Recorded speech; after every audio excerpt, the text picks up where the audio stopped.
The game of soccer, or also known as football throughout the world, is a sport that involves two teams made up of 11 players each, with the main purpose of putting the ball to the opposition net, the team scoring the most amount of goals winning. In soccer, you mainly play with your feet, using them to dribble and kick in order to pass and shoot. When kicking the ball, there are many forces that act on the ball from the moment it leaves your feet to when it reaches its target, whether it be the opposition's net or your teammate's feet. During the pass of the ball, there are many forces that act on it, such as the force applied to the ball, the force of gravity on the ball, and the drag force on the ball. The force applied to the ball is the force that comes from your foot kicking the ball. The force applied can vary depending on multiple factors, which can include where you hit the ball, what angle you're going to hit the ball at, and what part of the foot you're using to kick it.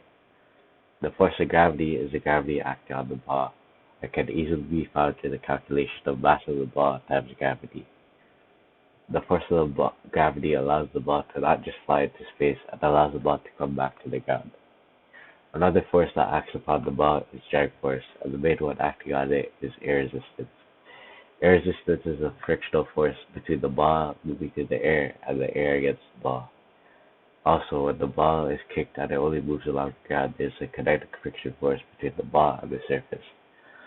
The force of air resistance essentially slows the ball in midair and will decrease the speed of the ball when it lands or reaches its target. Curving the ball in soccer is produced through something called the Magnus effect, which is the generation of sidewise motion, which is also known as spin, on the object submerged in fluid, which is air. The Magnus effect is named after a German scientist, H. B. Magnus, who invented the effect on the curve of a tennis ball. The Magnus effect is derived from Bernoulli's principle, which states that when a fluid has constant horizontal flow, where there is no decrease in gravitational potential energy, a decrease in fluid pressure is connected to an increase in fluid velocity. The curve in soccer happens when the ball is spinning in the air, and the spin drags from the air alongside it with it the ball. The side where the ball drags the air messes with the airflow, whereas the opposite side speeds up the airflow. This relates back to Bernoulli's principle to that the side at which slows down the airflow speeds up the velocity of the air on the opposite side. At the start of motion, both sides of the ball will have the same velocity and pressure, but the spin starts to conduct the Magnus effect as one side will start to drag the air alongside the direction the ball is spinning. The side where the air is dragged with the ball has a greater velocity than the opposite side, and the opposite side has a greater pressure than the side that drags the air. According to Bernoulli's principle, as there is an increase in pressure compared to the start of the motion, there will be a decrease in velocity, and as the velocity decreases, the ball will start to curl towards the direction the ball is spinning.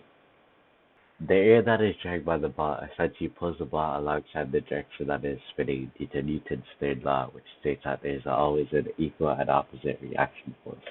Since the main reason behind why the balls curl is a spin, different curls can be produced through different kinds of spins put on the ball.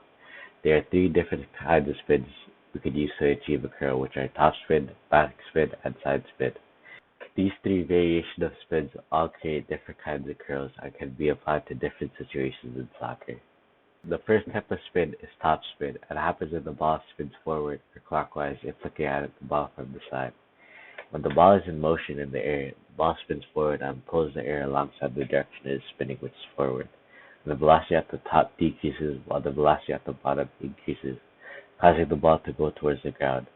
When looking at the ball, it will look normal for the first half of its play, then it will start to dip since the Magnus effect will start to kick in. The second kind of spin is backspin, and happens when the ball spins backwards or counterclockwise if looking at the ball from the side.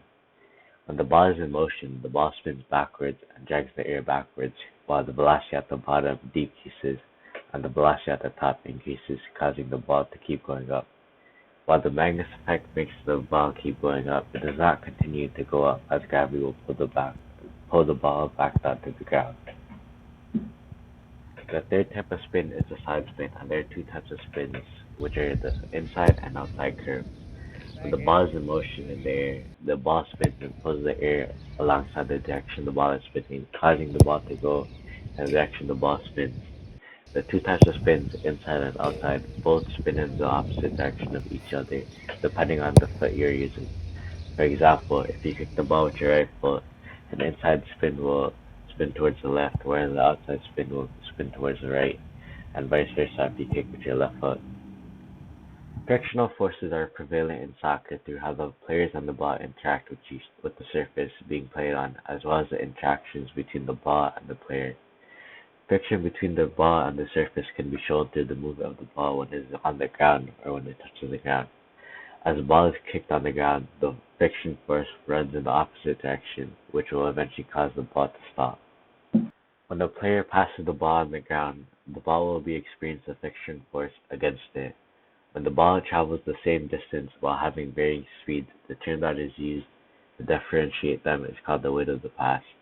This results in players needing to control their passes for them to reach the destination without fail, and making sure the ball will go to their teammate without the ball going out of play or allowing an opposing player to intercept it. Another time at which friction is common in soccer is the interaction between players and the surface. Slide tackling is one aspect of soccer that is a part of defending, which is a player sliding on the ground to either block an opposing player's shot or pass, or to take the ball away from an opposing player. The player that is slide tackling experiences friction with the ground rather than the usual place of ball on the ground. Since in soccer there are things that involve frictional forces, there are also aspects that affect frictional forces. Things that affect frictional forces are different surfaces and field conditions. Soccer can be played on anywhere, but the two main surfaces are grass and hard court. When comparing playing on grass compared to playing on hard court, there are many differences. On hard courts, there is much more grip on your shoes and do not play wearing cleats. Also, the friction on the ball does decrease as there is only the ground acting on the ball as an opposing force, whilst on grass fields, each individual shred of grass acts as an opposing force. The other factor that affects friction in soccer is field conditions, which only apply to grass or turf fields. Field conditions can vary, such as grass being too long, or the field having puncture holes, or the grass being wet. The grass being too long will make the ball seem slower when playing, since the friction between the ball and the ground increases, and will require players to use more force when passing or dribbling. The field being wet will make the ball seem faster, since the friction between the ball and the ground, as well as the player and the ground, decreases. The water that is on top of the grass will make the ground slippery, and the ball will just float on top of the grass, making the passes go farther than usual. The equipment used in soccer also has physics involved in it, such as cleats and the soccer ball. Soccer cleats are specially made cleats for playing soccer and are designed in ways that help kick and control the ball, with studs being in the sole plate of the shoe. The physics involved with soccer cleats are that they increase friction as the studs that dig into the ground when walking on grass and allow for better balance. The studs increase friction through Newton's third law. As the ground and the studs that dig into the ground interact with each other, the stud pushes into the ground and the ground pushes back into the studs, which help you maintain balance when you run or change directions. Another piece of equipment that involves physics are shin guards, which are meant to protect your tibia from impact from external forces. Are also involved in physics through Newton's third law. The shin guards absorb the impact that is forced onto them and send it back, which prevents your shins from getting hurt. The soccer ball is the most important aspect of the game since you cannot play without one. The number of panels on the ball and the seams play a role in the flight of the ball. The knuckling of the ball is what determines how good a ball is, since it shows the motion of the ball when it has no spin. When the ball has no spin during its flight, it is called a knuckleball, and depending on how much of the ball you can control when knuckling it, will determine how good a ball is, since a knuckleball is an unpredictable aspect of the game.